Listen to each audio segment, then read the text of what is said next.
হাটে রূপালী ইলিশের ঝিলিক, সেই সঙ্গে দামেও আগুন। ভোরের আলোয় হাটটাকে সরগরম মুন্সিগঞ্জের মীরকাদিম হাট। তবে ইলিশের সয়লাভ হলেও দামে বেশ চড়া। প্রকারভেদে প্রতি কেজি ইলিশের দাম বেড়েছে 400 টাকা পর্যন্ত। 1 কেজি ইলিশের দর 2200 থেকে 2300 টাকা, আর 200 গ্রামের ইলিশ বিক্রি হচ্ছে 500 টাকা কেজি। হঠাৎ কোনো জায়গায় দেখা গেছে 800 টাকা ছোট মাছ, কোনো জায়গায় মনে করেন 600 টাকা।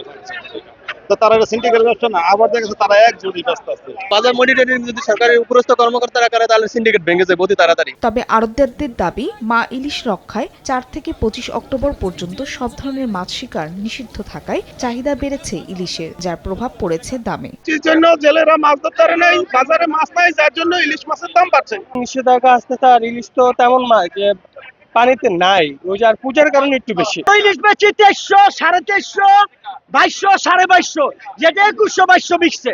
ছোট ইলিশ মাছ 300, 350। ইলিশ ছাড়াও হাটে তোলা হয়েছে আইড়, বোয়াল, চিতল, মৃগেল, রুই, কাতল সহ নানান জাতের দেশি ও সামুদ্রিক মাছ।